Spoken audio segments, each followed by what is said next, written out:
Hi everybody, so today I'm going to bring you a mobility workout. The goal here is really to target the hips and the lower back. And yeah, trying to keep it short, sweet, so that you can do it several times a week and just really helps progress with your other workouts. So, the first thing we're going to do is hip swivels, okay? So this is going to be bringing your knees down. You can also do it without having your hands behind you, and you can do it without basically using your hands to help, but of course, start off with using your hands to really help control the hips. The goal here will be to open up this leg as much as you can before the other leg following through, okay? This is really going to help target the hips. Okay, so starting off with feet hip width apart, and off we go. We're going to drop down to one side, and then we're going to open up nice over to the other side, and that's one on each side, okay? Remember to start off with opening this one up as much as you can first,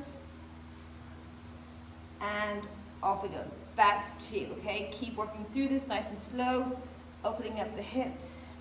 Remember, with mobility, it's not about speed, it's really about controlling the motion and really trying to, like for here, I really want you to be feeling it in the hips, okay?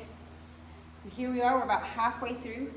Hopefully you're really feeling your hips work through each of these rotations. As I said, once you get better, you probably can lift your hands up off the floor. I just like to keep my hands down and really control through the hips, okay? This is 8 here, okay? We're gonna do 2 more on each side, really opening up. That's 9, last one, and back to the other side, and there you go, 10. Right, next up we're going to go into Cat Camels. For this you're going to be on all fours. You want your knees in line with your hips, and then your hands in line with your shoulders. For this you're going to come tucking the head in and rounding the back as much as you can, and then as you come up, you're going to lift your head up towards the ceiling and really try to extend that spine as much as possible. Okay, and we're going to do 10 of these again. So up we come, tucking in, and then coming up and extending the spine as much as possible. Tucking in and into extension, okay? With this, you can hold things as much as you want.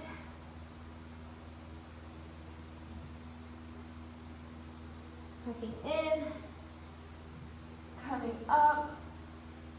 Here we go, tucking in. Coming up, here we are at 5, so we're about halfway now. So 5 more. Okay, coming up. 4 more, tucking in.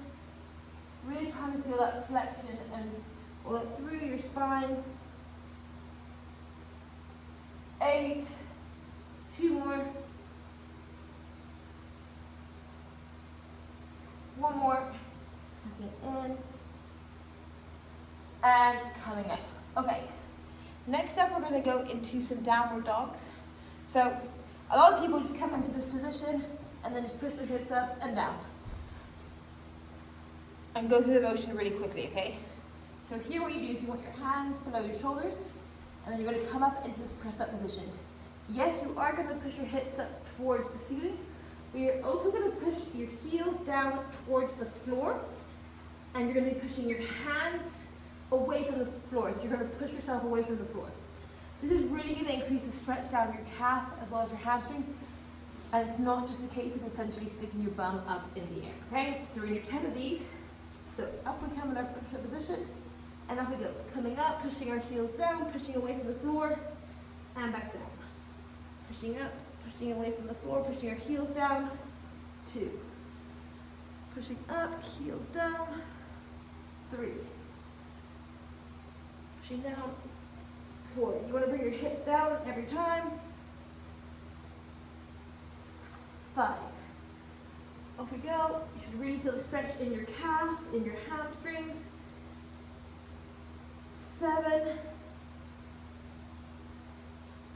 8. 9. And 10. Okay, great. Next, we're going to go into archer's reaches. So this is, you're going to be lying on the floor with your knees bent to 90 degrees. and your arms in front of you, okay? I'm just gonna show this to you setting up. So in this position, you're gonna be reaching forward as far as you can with the hand, and then you're gonna be pulling back as if you're pulling a bow back as far as you can, okay? We're gonna do 10, coming forward and back on one side, and then we're gonna roll over to the other side. Okay, so lying down, okay, knees bent, hands in front. You can get a cushion if you want to support your head. And off we go. We're going to come reaching forward as far as we can, and then pulling back as far as we can. You want to keep your hips though, all this nice and stable. It's just the arm and essentially the upper shoulder here, reaching forward and pulling back as far as you can. Everything else you want to keep as static as possible. Okay? This is 3.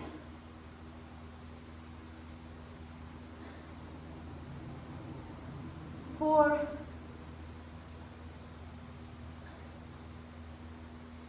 5. Okay, halfway through this arm.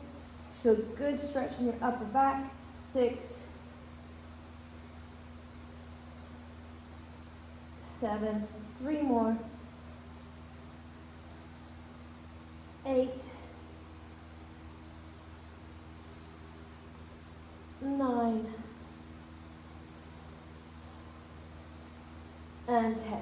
So off we go to do the other side. I'm just going to flip myself around so you can see me. So arm down, reaching forward as much as you can, pulling back as much as you can, okay?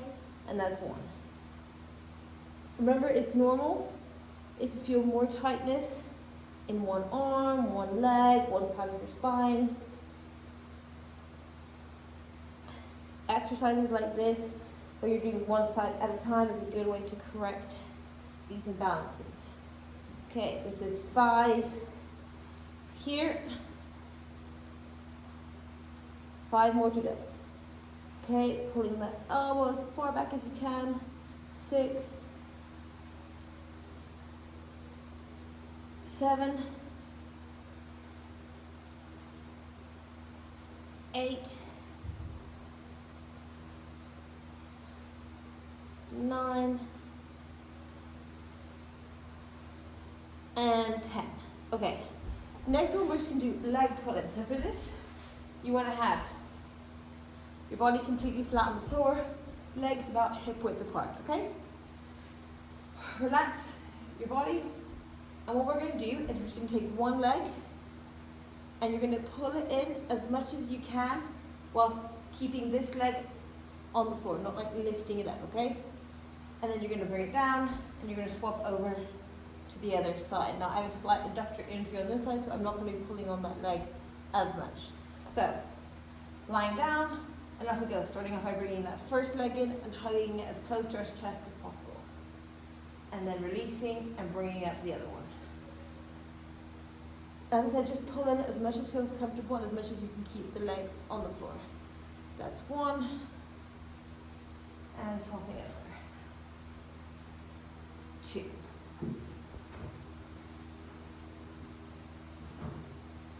That's 3.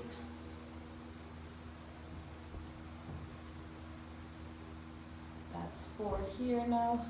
So 6 more to go.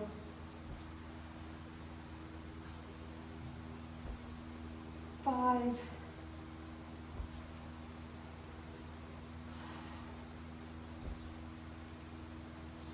6. As I said, try and keep those legs as flat on the floor as possible. Keep your spine as flat on the floor as possible. 7.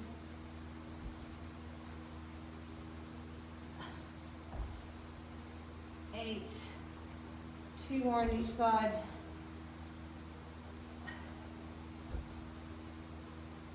9. Last one on each side. And 10. Okay, and then our final exercise is going to be a scorpion. So for this, you're going to lie on your stomach, head down on the floor, arms out to the side, okay? You're going to take your leg, and depending on what size, so for example, if I'm going to use this leg, I'm going to bend this arm slightly if I want, and I'm going to bring the foot up as close to the opposite hand as possible. Now you can keep your arms out if you want. If you struggle with the pressure on your chest, you can just put your hand there to just lift your upper body up a bit to support your chest, okay? But we're going to go with our hands flat down and our head facing the floor. I like this way the best because I feel like it keeps a nice neutral spine, and then you just focus on bringing opposite foot up to the opposite hand. It's okay if you can't reach, of course. You're just trying to get in that direction. So off we go. Head down and off we go. On each side. 1.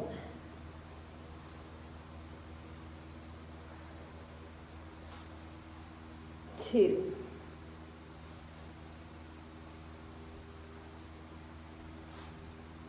3.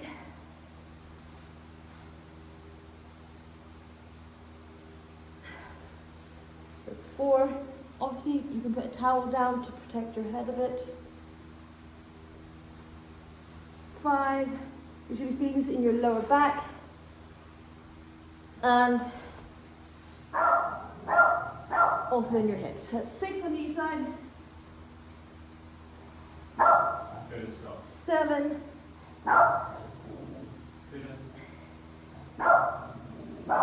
8.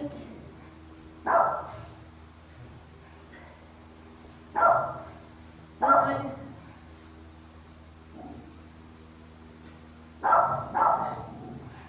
And 10. And there you go. There is your mobility sequence. Hopefully you feel a bit better after that. And let me know if you give it a go.